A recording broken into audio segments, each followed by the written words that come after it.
अरे चलो भाई चलो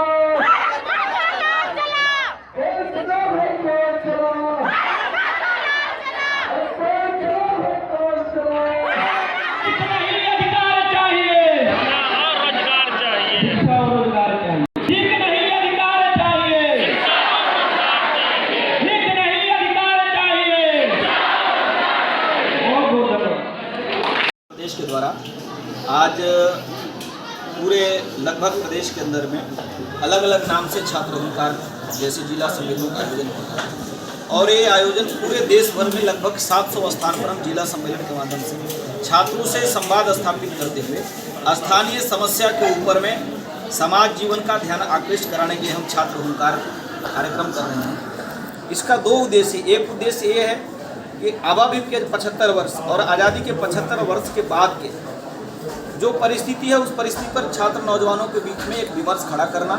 दूसरा, एक लंबे समय तक भारत के जो वास्तविक पहचान उसके साथ में वामपंथी इतिहासकारों ने तथा कथित सो कॉल्ड स्वयं घोषित बुद्धिजीवियों ने भारत के वास्तविक पहचान को छुपाने का षड्यंत्र किया। तो भारत के वास्तविक पहचान और स्वावलंबी भारत में कैंपस की भूमिका सुनिश्चित करने के लिए हम जिला सम्मेलनों का आयोजन कर रहे हैं। साथ ही साथ बिहार प्रदेश के अंदर में जो शिक्षा, खास करके उच्च शिक्षा की जो दुर्दशा है उसके जिम्मेवार सभी, चाहे वो मौन भवन हो चाहे कुर्सी कुमार का कार्यालय हो, जिस प्रकार से बिहार के अंदर में उच्च शिक्षा से लेकर तमाम शिक्षा का आज बंटाधार शासन ने किया है। और हम एक बार बार शब्द दोहराते हैं कि बिहार एक ऐसा प्रदेश है जहाँ चाणक्य जैसे गुरुकुल देने का सामर्थ्य इस भूमि के अंदर में है, लेकिन सत्ता का दुर्भाग्य यह है कि शराब के ऊपर में चर्चा होती है लेकिन शिक्षा के ऊपर चर्चा नहीं होती है। शिक्षक के ऊपर में लाठीचार्ज होता है लेकिन शिक्षकों की नियुक्ति के ऊपर चर्चा नहीं होती है। इसलिए बिहार के शैक्षणिक मुद्दों को उजागर करते हुए छात्रों के उद्घोष करने के लिए, हुंकार करने के लिए इस प्रकार का हम सब लोग आयोजन कर रहे हैं। बेगूसराय में विश्वविद्यालय को लेकर मांग उठ रहा है लगातार और छात्र लगातार आंदोलन कर रहे हैं, इस पर क्या कहेंगे? देखिए, जिस प्रकार से बिहार के अंदर में दुर्भाग्य बिहार का ये रहा कि यहाँ सत्ता में जो लोग भी रहे उनको अलीगढ़ मुस्लिम विश्वविद्यालय का कैंपस खोलने में इंटरेस्ट ज़्यादा रहा, लेकिन दरभंगा से 120 किलोमीटर दूर बेगूसराय जो ज्ञान की भूमि है, जहाँ माँ शारदे और माँ लक्ष्मी दोनों की अपार कृपा है इस औद्योगिक नगरी के ऊपर में, लेकिन यहाँ कोई बड़े शैक्षणिक संस्थानों का नहीं होना बिहार की दुर्दशा का कहीं ना कहीं ये बहुत बड़ा प्रश्न चिन्ह है। इसलिए आज हमने प्रस्ताव पारित करके बेगूसराय के सभी कार्यकर्ताओं ने, अखिल भारतीय विद्यार्थी परिषद के कार्यकर्ताओं ने संकल्प लिया है कि हम जीवन के सभी कठिनाइयों को पार करते हुए मरण के बराबर भी यदि प्रश्न हमारे जीवन में खड़ा होगा तो हम विश्वविद्यालय की लड़ाई आज यहाँ से हम प्रारंभ कर रहे हैं। बेगूसराय में श्रद्धेय दिनकर जी के नाम से विश्वविद्यालय खुले, इस मांग को लेकर के आज छात्र हुंकार हुआ है और यहाँ ये आज आगाज है। जब तक विश्वविद्यालय बेगूसराय के अंदर में स्थापित नहीं होता तब तक हमारा संघर्ष जारी रहेगा। क्या नाम है सर आपका? याज्ञवल्क, राष्ट्रीय महामंत्री, अखिल भारतीय विद्यार्थी परिषद। अब सर बिहार में शिक्षा की बात कर रहे हैं, बिहार में शिक्षा मंत्री को कितना योग्य मानते हैं? देखिए, बिहार के जो शिक्षा मंत्री हैं उनका नाम भगवान शंकर के मुकुट पर विराजमान नाम है, लेकिन ऐसे मानसिक दिवालिया शिक्षा मंत्री भगवान देश के किसी राज्यों को न दें। जिनको चर्चा करनी चाहिए थी प्राध्यापक नियुक्तियों के ऊपर में, जिनको चर्चा करनी चाहिए थी कि अभी भी हजारों पद खाली हैं, लोगों को मुद्दा भटकाने के लिए चरवाहा विद्यालय के प्रोडक्ट लोगों से आप अपेक्षा क्या कर सकते हैं?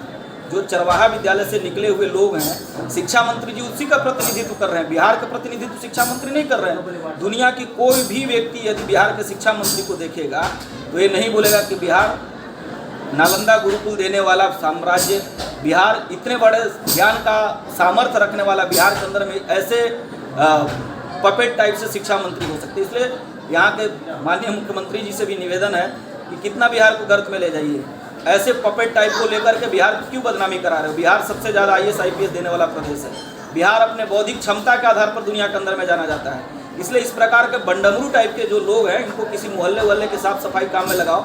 शिक्षा को मुख्यमंत्री जी बर्बाद मत करो। ऐसे लोग को जितना जल्दी हो जैसे घर से कचरा साफ किया जाता है, उसी प्रकार से ऐसे मानसिक दिवालिया शिक्षा मंत्री को कैबिनेट से बाहर का रास्ता दिखा करके बिहार के ऊपर में बहुत बड़ा एक एहसान करिए मुख्यमंत्री जी।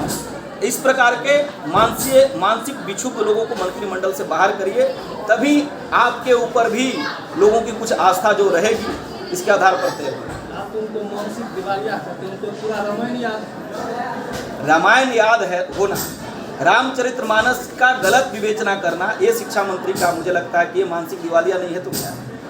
आज शिक्षा मंत्री जी को बताना चाहिए ना कि शिक्षा के ऊपर हम बजट कितना खर्च करने वाले हैं। आज चंद्रशेखर जी को बताना चाहिए कि शिक्षा के अंदर में जो चुनौती है, हम उस चुनौती पर चर्चा करना चाहते हैं। यदि रामायण याद है उनको तो गुरुगृह गए, पढ़न रघुराई, अल्पकाल विद्या सबाई।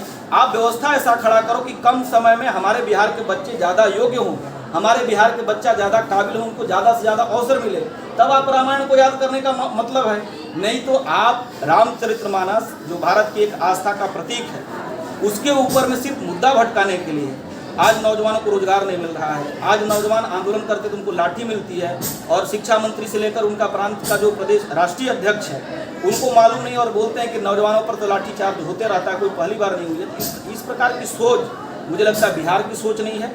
इस प्रकार की सोच जाहिल सोच है, और इस सोच को कभी भी कोई बिहारी नहीं बोलेगा कि हमारा ये सोच है और हम रामचरितमानस किस प्रकार से पढ़ते हैं। उनकी पार्टी उन पर कार्रवाई का है, ये तो आप पार्टी से उनसे पूछिए, या तो तय कर ले कि उनकी पार्टी और मौजूदा सरकार भारत के जो सांस्कृतिक मान बिंदु हैं उसको ध्वस्त करने के लिए सत्ता में आई है, तो वो अपनी एजेंडा को डिक्लेयर करें, या उनको भारत के मान बिंदु और भारतीय सांस्कृतिक परंपरा और धरोहर में भी विश्वास है, तो समाज जीवन के सामने आकर के माफ़ी मांग करके शिक्षा के उन्नयन में आगे बढ़ें।